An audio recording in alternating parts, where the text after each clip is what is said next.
How do I throw deep vertical passes in Madden 15? That in Madden 15, it's pretty difficult to throw the ball downfield. Yeah. Okay. As a general rule of thumb, it's more difficult because the zones are tighter. They do a better job covering you. Really, you got to run concepts versus concepts. I want you to. There's one play that I think is going to make you feel better about your life if you're not already using it. Okay. Okay. We're not going to talk about going downfield and user catching because we've talked about that for the winner's kit people. Yep. We showed that last week on Twin. But I want you to go do a gun tray formation pause. Gun tray, gun trips, not empty tray, not ideally that. Keep going, right. Yeah, try that one. Trio or Watch your talk. Try that. Go down. Give me 4 verticals right there. 4 verticals, okay? And I say this because this is one of the easiest plays that you can use that does a great job at beating just about every coverage in the game, and it's really specifically the A route to the tight end.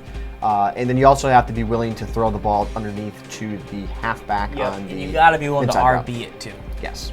That's key. So let's first show you what it will look like against a cover 2-man style defense. So snap of the ball, get good pressure, you got your tight end, and he breaks over the middle of the field. So we know we have.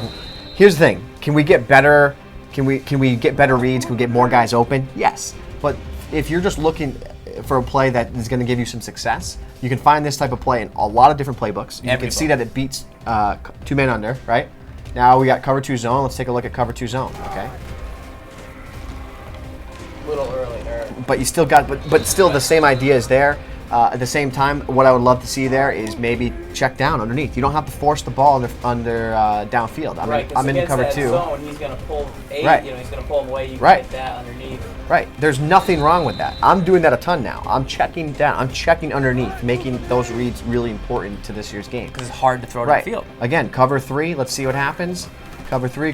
What ends up happening? Boom, you got it in there. You could even fit that to the A, tight end over the middle of the field. I mean, a lot of different options. Let's try to make a makeshift But this cover. is why it's harder to throw downfield. I mean, look at this play. I threw a pick to Cromartie, who was in this same thing, this situation on a Mutt game. So Talib, similar rating. I throw this ball, he breaks. I mean, he's in a deep zone. He misses it there, but I mean, that's a long way for him to track, and that's a nice break on the ball. Right. For him. So that's why it is tougher to throw downfield. That's why you do every now and then have to take what they give you. Right. Yeah. I mean, just in general, one play is, he's having trouble passing downfield. If you start calling this play a little bit, I mean, it's a very beginner play, but it does a great job at beating a lot of different things. Yeah, and I'm sure you've been beaten by it. Anytime you're going to throw on the outside like that, you're not going to have success. Right. If it's one-on-one and you just throw a streak, unless you got a huge receiver and you want to play a 50-50 game, you're not going to be that successful in my opinion. So that's the risk you take when you throw downfield. I mean, NFL teams don't really throw downfield all that much at a higher than a 50%, 55% rate.